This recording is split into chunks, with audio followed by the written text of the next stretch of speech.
Okay, welcome to this video ज्याच्यामध्ये आपण coincident constraint ह्याचे अजून काही प्रकार बघणार आहे. मागच्या व्हिडिओमध्ये आपण दोन पद्धतीने कोइन्सिडेंट किंवा कोएक्सियल कन्स्ट्रेंट हा अप्लाय केला.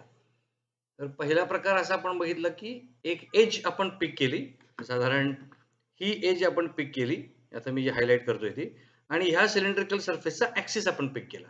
त्यामुळे काय झालं, ह्याचा ऍक्सिस आणि ही सिलेक्ट केलेली एज ही एकमेकावरती झाली, म्हणजे ती कोएक्सियल झाली.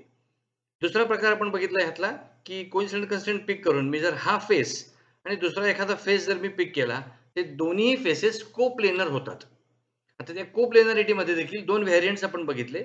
एक तर ते फेसेस एकीचकडे तोंड करून कोप्लेनर होतील, किंवा ते दोन फेसेस एकमेकाकडे तोंड करून कोप्लेनर होतील. असे दोन ऑप्शन्स आपण त्याच्यामध्ये बघितले. आता ह्या व्हिडिओमध्ये आपण तिसरा प्रकार बघणार आहे कोइन्सिडेंट मधलाच. म्हणजे इथं आपण कॉम्बिनेशन ऑफ सिलेक्शन करतोय.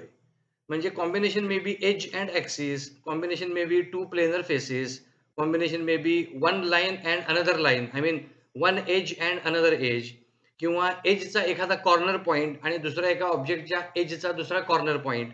असे आपण व्हेरियस कॉम्बिनेशन्स ह्या कोइन्सिडेंट कन्स्ट्रेंटच्या अंडर सिलेक्ट करू शकतो. ओके, तर तेच आपण व्हेरियंट्स इथं बघणार आहोत. आता ह्यातला पहिला मुख्य व्हेरियंट आहे, दोन्हीही सिलेक्शन्स माझे ॲक्सिस असणार आहेत. म्हणजे आता फॉर एक्झाम्पल इथं माझ्याकडे हा सिलेंडर आहे.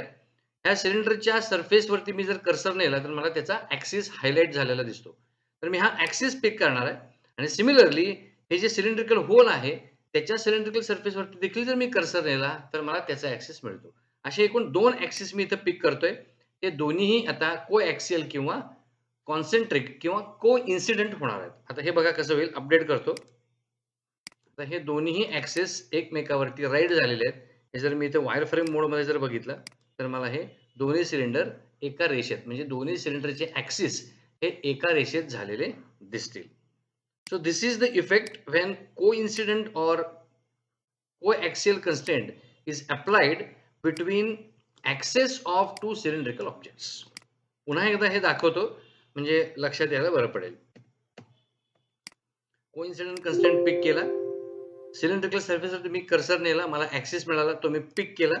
तसंच सिलेंड्रिकल होलच्या ॲक्सिसवरती पण मी पिक केलं. दोन्ही ॲक्सिस सिलेक्ट झाले, कन्स्ट्रेंट अप्लाय झाला, अपडेट केलं की तो कन्स्ट्रेंट आपल्याला दिसायला लागतो. आता तुम्ही म्हणाल हा सिलेंडर मला हवा तसा प्लेस झालेला नाहीये. याचं कारण पुन्हा मी तेच सांगेन की आपल्याला हवा तसा कन्स्ट्रेंट किंवा कन्स्ट्रेनिंग झाल्यानंतर ऑब्जेक्ट्स जे आहेत ते आपल्याला हवे तसे पाहिजे असतील तर एकाच किंवा दोनच किंवा तीनच कन्स्ट्रेंट मध्ये ते शक्य होईल असं नाही. We may have to apply many constraints so as to obtain the required location and position of the selected components. त्यामुळे एकाच कन्स्ट्रेंटने सगळं काही साध्य होईल असं मानण्याचं काहीही कारण नाही. ठीक आहे. ओके, आता आपण ह्या कोॲक्सियल कन्स्ट्रेंटचा तिसरा व्हेरियंट बघितला. आता चौथा व्हेरियंट बघूया. या केसमध्ये मी काय करणार आहे, एका ऑब्जेक्टची एक एज मी पिक करणार आहे आणि दुसऱ्या ऑब्जेक्ट मधल्या एजचा एखादा पॉइंट मी पिक करणार आहे आणि काय होतंय we are going to see. So go for coincident coaxial constraint, click केलं. आता ह्या ऑब्जेक्टची मी एज पिक करतो, ही एज मी पिक केली आणि ह्या ऑब्जेक्टच्या ह्या एजचा हा कॉर्नर मी पिक करतोय. ओके, सी हायलाइट करते ते काय काय पिक केलेलं आहे आणि ह्याच्यामध्ये आता रिलेशन इस्टॅब्लिश होणार आहे. मी अपडेट म्हटलं की हा जो पॉइंट आहे, हा जो कॉर्नर पॉइंट आहे तो बरोबर ह्या एज वरती येऊन थांबणार आहे. अपडेट करतोय मी, हा बरोबर त्या एज वरती येऊन थांबलेला आहे. ओके, हा कॉर्नर आणि ही एज हे एकमेकावरती आलेले आहेत.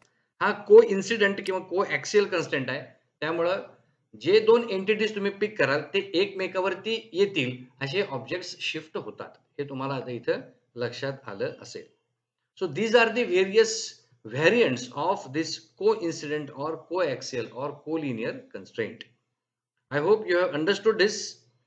So with this, we will conclude this particular video where we saw various combinations of selections for constraining the components using coincidence or coaxial constraint. इथं आपण थांबतोय.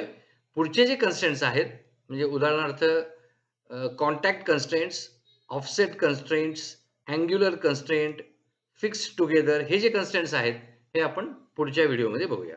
So as of now let us stop here.